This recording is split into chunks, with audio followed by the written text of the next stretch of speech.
Hey, Bravehearts. Well, the studies are in, and it is now proven that the majority of midlife women feel ignored, irrelevant, and worst of all, invisible. And those feelings can lead to a crisis. Today on The BraveHearted Woman. Hey everybody, this is Dawn Damon, and this is my show, The BraveHearted Woman. Thanks for stopping by. Hey, each week I bring important topics for women just like you to help you live with courage and confidence and bold vision for your future. So make sure you subscribe so you never miss an episode. I'm always giving out free resources that empower you. So you ready? Come on, let's get brave. What is an existential crisis, and how do you overcome it? I want to talk to you today about that because many times we think because we are Christian women, believers in Jesus, that we're not going to experience an existential crisis. We're not going to go through that wondering. And for sure we're not like the world does. But at one point or another in our lives, chances are we are going to have something along the lines of an existential crisis. In other words, a midlife crisis, that thing where we wonder, who am I? What is it that I do? What's my contribution to the world now? What am I good at? I used to know all of these things, but now I lack clarity. I feel like I'm up and I'm down and I'm kind of lost and I'm not sure what it is that I do. And I'm not confused about my reason for being, my existence, or my value. I know God loves me. I know I'm here for His purpose. But the truth is that majority of midlife women between the ages of 45 and 65, they admit to feeling lost and unclear and uncertain and unfulfilled in their life. And we don't do a good service to each other when we choose not to talk about it or put it out there in the open. It's okay to say, I'm having one. I might be going through a time in my life where I just think, what is it that I'm doing? It's a midlife evaluation. It's time to think about it. So just by definition, a midlife crisis or an existential crisis really says it refers to why do I exist, right? That's obvious. What is the purpose of my life? These feelings that I have, these questions about the meaning of not life, but my life. Because as a believer, I feel like we've solved those big questions. We're at peace. We know God's got us in the palm of His hand. But the truth is that sometimes we wonder and we feel guilty. We shouldn't, because we wonder, what is it that my particular purpose is? What is the destiny that God has for me? And I think those things are easily spelled out when we're younger. I think we know that if we have children, if we have gotten married as women, then we know my purpose is to be the best wife I can be. My purpose is to be the greatest mom ever. And now you may be tempted to say, my purpose is to be the best grandma ever. Those are great things. Those are wonderful things. And maybe those are even paramount. Those are the most important things. But I don't know that when God knit you together in your mother's womb, He just said, now that's what we're giving her. Great parenting skills, great wife skills. I hope you have mad skills as a wife and a grandma and a mom. But the truth is you probably have some skills and some talents and some passions. Maybe you are an author, a book writer. Maybe you're a screenwriter. Maybe you're a singer or a vocalist, or maybe you just have a really strong desire to help women become their very best. You're a coach or a counselor. Maybe you've got a lot of wisdom from God. I hope you do. If you don't, you can ask for it. James 1 tells us that God just wants to lavish that wisdom on us. But maybe you're someone who just is very insightful and you've got beyond common knowledge, you've got wisdom. Maybe you're musical and you can hear notes or songs or music, or maybe you're creative and you can decorate something. Don't you think that God gave you those skills, those passions, those gifts and talents to use them? So yes, be grateful. Be thankful for all the blessings that God has given you, for if you have children and a husband, all those wonderful things. But that's just the beginning. That's not the fulfillment. That's not the totality, I should say, of all that is inside of you. So I'm challenging you. What else has God called you to? Because someday, what if those things are gone? The children graduate and they leave the nest, and we know that they do. And what about, in my case, the husband is gone? What if you're a woman listening to this right now and you've been married 30, 40 years and you have a change in relationship? A husband is gone, whether through divorce or through being a widow. But now you're wondering, what do I do now? What is my role? Those things can hurl you into what I'm talking about, this existential crisis. What is my life supposed to be about? And I just want to share with you and just remind you that this is part of the human experience, you guys. God could have created us to live in any kind of dimension, a supernatural dimension. He chose this human experience, and then he equipped us supernaturally, didn't he, to overcome the things. But not that we would bypass them, not that somehow we would skip over all of the things that this earth can do. There is pain, there is sorrow, there is hardship, there is difficulty. He said, in this life, you will have many troubles. And that includes sometimes seasons of wondering, seasons of guessing, seasons of confusion. That is the human experience. And those things happen with big life changes, maybe losses, certainly COVID aftermath. Don't you feel like a lot of us are in this place? We're like this nation of post-traumatic people trying to navigate the world and figure things out. Maybe we've still struggled with the long COVID, brain fog and not knowing and clarity and all the things that can happen, kind of the onset of adult ADD, and sometimes just aging.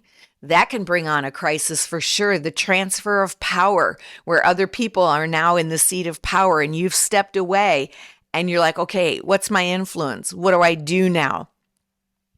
Maybe you have no goals for the future. Maybe you have forgotten to think about, what is it that I want to do? So don't be afraid of a crisis. If you're in one right now, and I'm going to give you a few things that would help define if you're in a crisis. And then next week, don't forget to tune in, because I'll share with you more in depth how to overcome and what to do. But if you're in the midst of a midlife crisis, because thought of as negative things, I want to reframe that for you. And if you're ever a part of the BraveHearted Woman community, and I hope that you are, you know that we look at life on life's terms, we look at the facts, and then we reframe them in the powerful perception and outlook and consideration. In other words, we say, does this experience mean the world is out to get you and everybody hates you? Does it mean that you're rejected? Does it mean that you've done something wrong? Or does it mean you have an opportunity to grow, to stretch, to continue to think differently about what your habits or actions are? So we want to reframe everything with a growth mindset that says, this didn't happen to me. This happened for me. All right, everybody. So don't be afraid of your crisis. It's not negative. It can have massive, powerful effects, really good positive outcomes for you. Because for one thing, we have to get back in touch with us. You have to get back in touch with, what is it that you love? What is it that you value? What is it that brings you joy and meaning and purpose? Yes, I served my children. Yes, I served my church and my husband, and I did a lot of things, but I'm in a season right now where I've really trimmed back, or I've been pruned back, and I'm not sure. I'm not knowing what my next thing in life is. That's a good place to be. Fresh canvas. So now we start the inward journey of discovery to find out, what do I love? What does make me tick? What lights me up? What fulfills me? What excites me? What thrills me? What makes me a little bit nervous and afraid, but I really know I want to go after it? What's a challenge for me that takes me out of boredom and apathy and stirs me? That's where you're going. So midlife crisis, it can help us evaluate. Do I love everything that I'm doing? Can I grow in an area? Can I become better? Can I rethink this differently? Do I need to go into my mindset and explore it and see, does it really line up with God's word, or have I adopted some beliefs that are limiting and negative and not truth and not true for me? What about the life you want to lead? What kind of life would make you happy? What kind of involvement? What kind of strategic alliance? All right. So you're going to adapt your actions, and you're going to get a direction that if I were to continue doing exactly what I'm doing, I would find myself in 1 year and 3 years and 5 years very fulfilled, very happy. My body would be how I need it to be. My mind would be. And barring some intervention or some life happening that I cannot control, whatever depends on me, I would find myself in a really good space. Can you say that? So I want to let you know that an existential crisis, a midlife crisis, what is my life all about, is really common. It happens very often, and usually they happen when we're faced with difficulties. We have something that has changed in our life. We have a new normal. Like I said, after COVID, we all are experiencing a new normal. And truthfully, many have not found their rhythm yet. They just cannot get back into the groove. Remember that movie, how Stella got her groove back? Maybe you need to get your groove back. Transitions in life, we finish one season and we're thrusted, hurled. We're crawling into a new season. We're limping into a new season because it was a painful transition. It didn't come by choice. It came because we were the victim of someone else's selfish decisions, perhaps, or maybe they're necessary decisions. But it has left us wondering what is next for our life. So if you feel any one of these next 5 things, you might be in this moment of transition, a crisis, so to speak, not of faith. You're a strong believer, or let's be fair, maybe you are having a crisis of faith. Maybe you are wondering. I want to help you with that. Number 1, you might say, I feel lost. The world has changed so fast. My world has changed so fast. My relationships have really changed and shifted. I've maybe even experienced a loss of relationship. I'm not in the same relationships that I was before, or I've lost touch with me, my values, what I love, my purpose. Like I've been so busy doing other things. I feel lost. I used to be clear. I used to be confident. And now I don't know. I'm aging. I look in the mirror. I'm not seeing the same reflection that I once saw. Boy, ain't that the truth?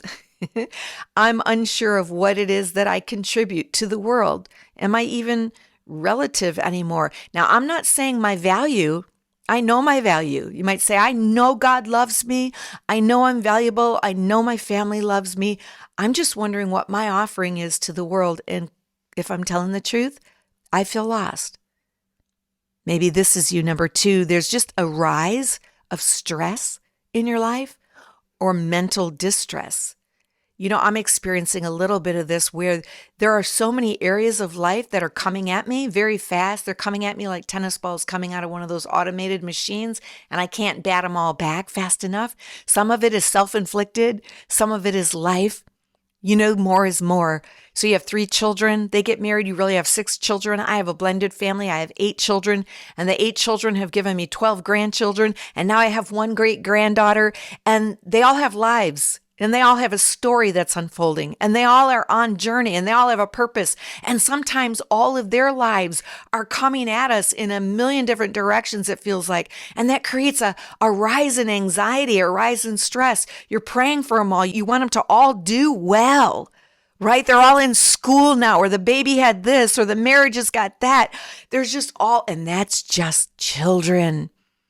There's a lot of things in life that feel out of control. The world is changing as we know it. It's turned up on its head. There's a lot of negative emotions right now, and those negative emotions cause a constant sense of stress. And we're getting a load on our body, a stress load on our body that maybe is a bit overwhelming, and we can't take it all. And when we think about it, that load is creating some negative thoughts and some negative feelings. And the more we have those negative thoughts and those negative feelings, the more our body responds, our biological body responds and says, oh, okay, she's having this feeling. So, all right, chemicals, get in line. She's speaking these words. Give her the feelings that match these words. And now the repetitious pattern begins, and we're feeling anxious, and we have overload of stress on our bodies, our minds, and we feel sad and we feel anxious. Well, we have to think about, look at it, evaluate it, and make some important decisions about the stress load that we have on our bodies. Number 3, when all of that is going on, it is no wonder that you have a loss of productivity. Productivity brings fulfillment. We feel happy when we produce. That's just a human behavior and a truth that happy people are productive people. But with a crisis, we may have lost sight of what it is that we do. I know we're not human doings, we're human beings, and that's a really cool thing to say. But the truth is that there has to be something that we're producing, because God commanded work in the garden before the fall. So it is part of our creative creation. It's part of how we're made. God put within us the DNA of a creative being that needs to produce something with a performance orientation or performance oriented. But we lose sight of our purpose and our why. Are you disconnected from your why? Do you have a sense of purpose, or do you feel like life feels meaningless and you can get stuck in there? You know, we know that in the Bible, the book of Ecclesiastes is all about someone who said, King Solomon, meaningless, meaningless. Are you stuck in a sense of a meaningless purpose and fulfillment because you're not tapping into your gifts and you've lost your vision? Without a vision, people perish. If you feel like everything is meaningless and what's the point, you, my friend, may just very well be in existential crisis. The fourth tell sign of one of these midlife crises is low energy levels. And that can just happen in your biology, can happen in your chemicals when you feel sad. Again, I said it a moment ago, your body will start to respond to that. And you can have a decrease in energy based on your moods, which is your thoughts and feelings. Sleep. When we get to this certain point in life, sometimes our sleep gets very disrupted. I want to talk to you on one of the episodes coming up about the importance of good sleep and how to make sure that you're getting 7-8 hours of sleep and a beautiful, replenishing, deep sleep and going into that REM cycle. What about your diet? You may find as you're growing and moving into midlife that you can't eat what you used to eat and that it's bothersome. Sugar is bothersome. Caffeine is bothersome. Maybe you've even had some adult onset of allergies that you didn't have before because your body is changing. Your biochemistry is changing. We know that your hormones are changing, absolutely shifting and moving.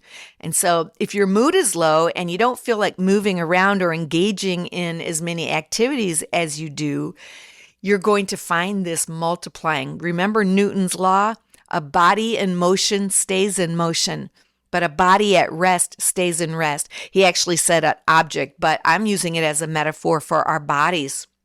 So, and that's so true right now. If you stop moving, if you rest, you will rust.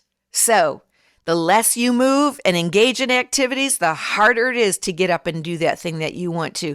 And then finally, you might be in a crisis if all of a sudden you notice that the support that you had around you, the social support, the relational support, maybe you were in a job place and going to work every day and that's gone now. You've lost some support. And that loss of support can play a very negative role in your life, and it stops us from reaching out. Our mental health can really take a hit here. And if you have a loss of social relationships or changing relationships, and you feel disconnected, you feel a decrease in love and support and friendship and camaraderie, you're feeling isolated and lonely, that will feed symptoms of anxiety and depression. So that needs to be dealt with. So I'm going to give you a few things on what you can do, but we will dive into this in more detail next week. So for sure, the answer to all of our issues, obviously, is God and God's word.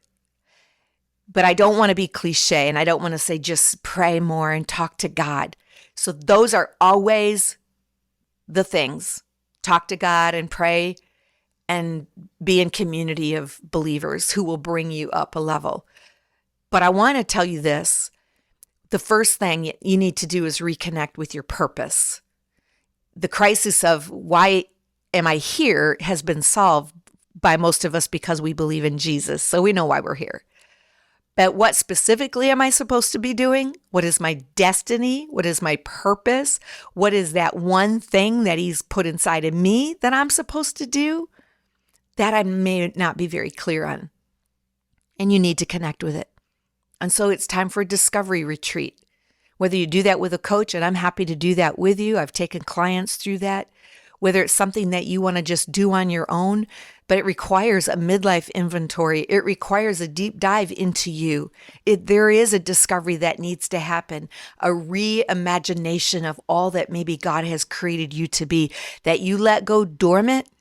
And now you just feel frustrated and you feel like maybe you've lost time and it's too late and all those lies start happening. Hold it. No, you're not done. You are not done. It is time for you to rediscover your passion project and get going again in that. This is your season for that. So much more to say about that, and we will. You do need to find that social accountability. The thing that's going to get you out of that slump is to tell somebody that I'm in a little bit of a season in my life where I don't know what I'm doing. I feel dry. I feel lost. I feel like a garden that won't bloom. It's just weeds, sticks, dry. I'm in a winter season of life. And so if that's you, then you need to reconnect. Whether you get into a Bible study, hopefully you have a good church, but a small group within the church or a small group even within the small group. Because sometimes if the group is too big, you can still sit quiet. But a coaching community. I invite you into my coaching community, the BraveHearted Woman coaching community that we're developing called BraveHeart University. I will share more with you about that. But you need to get into a very small group that doesn't just share woes, but with a coach that is going to empower you with steps of clarity so you can live the second half, best half of your life. And then your focus. That's the third thing. Your focus, if you're focusing all the things that have left your life, that are gone, you're going to feel sad and isolated and depressed. So you have to think about all the possibilities, all the things that are next. Yes, grateful. I am grateful for, because it's hard to be lost and bitter and grateful at the same time.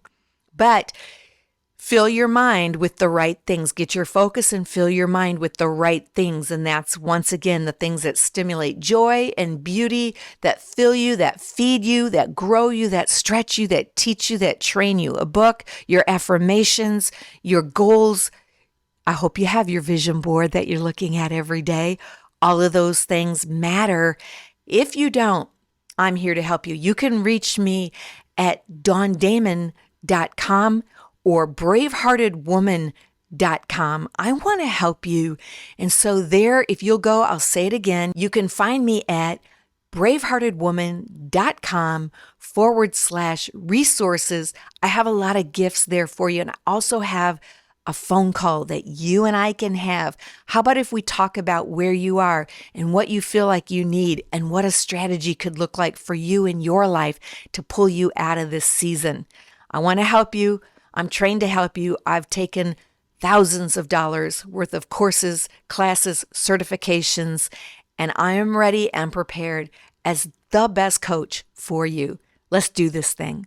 All right, everybody, that's what I have for you today. This is Dawn Damon, your BraveHeart Mentor. Stop by, get my free gift. It's always available. Check out those notes below and listen. I hope you'll write a review. If this has been helpful for you, share it. Let's get the message out that you love Christian motivation and you love empowering the sisterhood. All right, everybody. Dawn Damon, find your brave and live your vision.